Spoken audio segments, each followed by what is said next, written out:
Hey, what's up, everybody? Andy Blanks, publisher here at YM360. I have Jake Rasmussen, who is our director of, almost said ministry, marketing and strategy. AKA janitorial staff. Yeah, well, we all take the trash out. Hey, we are so excited to be here with you. We're going to do something fun today. Terrence Jackson. Oh, man, almost forgot T-Jack. Terrence Jackson in the back. Angela Terry waiting in the wings to film a segment coming up next. But we're going to talk about segment official, does sound official. That was good. That was well played. good. That was nice. I'll write that one down. We are, as we're shooting this week, we are going to be traveling to Chattanooga, Tennessee, to go to Southeast Conclave, which is a collection of Baptist youth pastors coming together from several different states. It's one of our favorite events. Been going to it for years and years, and we're actually spread out kind of all over the country. Some of us are going to be in Texas, and you're going to be Pigeon Forge. And so we started thinking about it. Jake and I both have been doing youth ministry forever and ever. Jake, has been doing youth ministry in parachurch and in local church for about 20 years and something like that. And he has a lot of experience. His background has a lot of experience with conferences. And so I thought as we're kind of preparing our team to get ready to go out and serve and network and hang out with youth pastors, we might not just take a little moment and let you pass along some wisdom. You don't have that much, so this should be done in a couple minutes. You just said little moment, and so That's it. I do not. I have 3 points. That's right. it, man. Jake is going to give us 3 points on how to get the most out of your conference experience, because it's a challenge sometimes, right? Definitely is.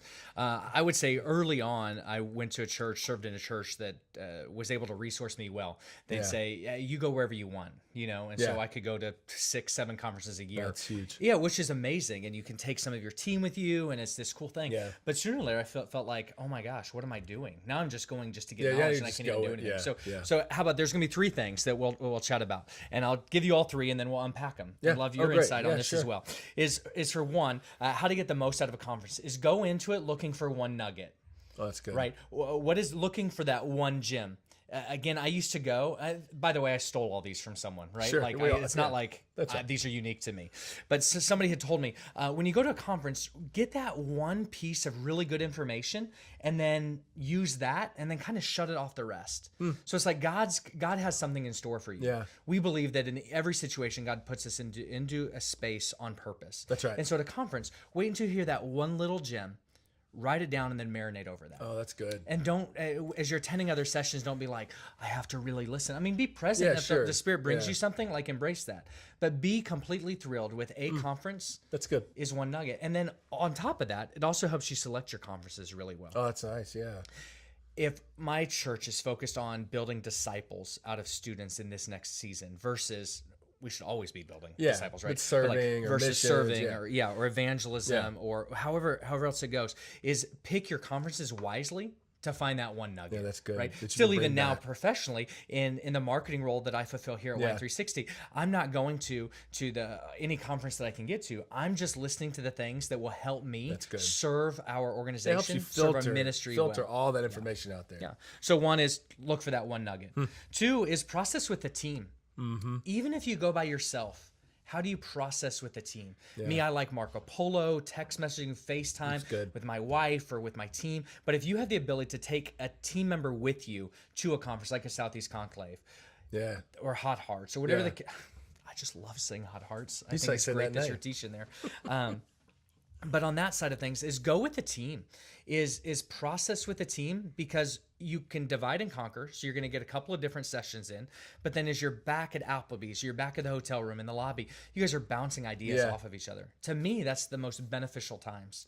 Yeah, because implementation improves there, right? If you all take something back that you've already processed, you begin to think on the car ride home or the plane ride home, you're like, how am I going to put this in my area? Yeah. And it's almost as much as we believe. Roger Davis wrote an article about camp, I think it might have been like 5 reasons why camp is good. And one of them is because it's a retreat. You should go on a retreat because Jesus went on a retreat, right? And he related to students stepping back from where they're at. And we can unpack that at some other time. Yeah. But same thing for you. When you're doing professional development, going to a conference, this is your time away, right? That's right. So you're getting fed, but then you're able to process with others. And you focus, and that's one of the advantages of, some of you guys out there, gals out there may not have ever been to a youth ministry conference, and you're like, why would I go? Part of it is you don't have a lot of time to just focus, if I can use this word, on the craft of doing youth ministry, Yeah, right? that's good. To like calm everything else down. I'm going to spend 2 days or 3 days or whatever, just focusing on some aspect of youth ministry. And so that's why I think they're so valuable. But I love those first 2 points.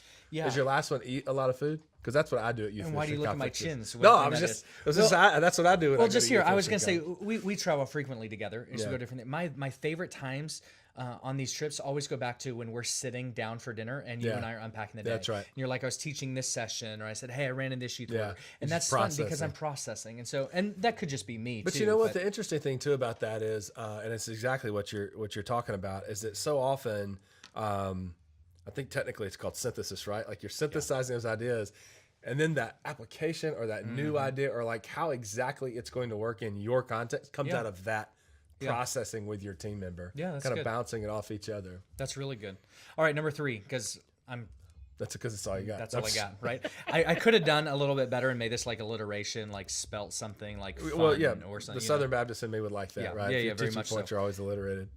But I didn't do it. That's okay. So, but this is almost, I think, the most important one is for the love of all things that are right and good in this world. Where are you headed with this? Do not implement everything you learn at a conference, right? Like I can Don't remember, even attempt to. I can remember coming home from conferences and literally people on my team going, "You just came back from a conference." Yeah, because you bring everything back, right? Like new I remember one of my first skills, conferences, new programming, early in youth ministry. It was a purpose-driven youth ministry conference. It no longer exists. And I just remember coming back and I'm like, we're going to do this and this and this and this and this. And this guy comes up to me and he's like, you just went to a conference. Didn't you? You just got it all. And he goes, well, in 3 months when this all wears out. Yeah, we'll see. Which goes back to find that one nugget, right? If you find that one nugget, you don't have to implement everything. And you can work with the team. Yeah. So that's super good. It's actually not where I thought you were going. But but that's good. Because where I thought you were going is something I've heard you say. I've heard you say this to youth pastors years ago at conferences. Don't try to do everything. Oh yeah. Like, don't try to attend everything. That's where I thought you were going with it. Yeah. So we got a good point there, and now this is the 4th point that comes from you as well, though. Point 4. That's right. 3B. But no, don't try to implement everything. Don't try to go to everything. And that may sound like heretical. Like what I would skip a main session. Yeah. Yeah. If skipping a main session means that you get to take your team to a great dinner and talk about, skip a main session. If you sleep in and miss a workshop, maybe you needed to sleep in. You know, there's a way to use a conference for a little bit of rest. And so can I do that here at YM360? Not a chance. Not a chance. Angela's over there. Angela, can Jake miss a session? And no. Angela will not let me do those. Are 3. Hey, those are great points. Well, thanks. And I love the. I don't think I've ever heard you say look for the one main thing. Like I really like that because, let's be honest. We can only implement change in really like small definable chunks anyway, right? And that's kind of what you're alluding to in your last point. If we're looking for that one thing, I bet you probably know when you find it. Like I bet it's an aha moment for me. Yeah, that's what I mean. It's one of those like you hear it, you write it down. And I'm not going to be so bold because I do believe that you should honor and go to as much as possible. Yeah. But this concept of like you get that one thing and then you're like, all right, peace, I'm out. You don't want to do and you're that. Like, thanks, Mr. Blanks for that. I'm not going to catch the rest of your session. But it's almost like that for me is when I hear it, I kind of shut it down at that moment. Yeah. I'll be open to something else, but I'm not looking for it. Yeah. It's really nice when it's in that one of those first 2 sessions that you feel like you get it. Otherwise, you're just tired at the end of the whole thing. But man, thanks for spending time hanging out. Good words, dude. Youth conferences are great. I love going to them. They are. I do ready to go to one this weekend. You got it. So, man, engage with us. We'd love to hear your feedback. What are the 3 things that you look for in a conference or to make conferences a success for you? That's a mouthful. And I would say, too, we get this question a good bit. If you've never been to a youth conference or you want to switch it up a little bit, man, we go to a lot. Yeah. We love it. Give us a call. Shoot us an email or text and say, hey, this is what I'm looking for. Yeah. What would you suggest? And we'd love to suggest one for you. Hey, thank y'all so much for being with us.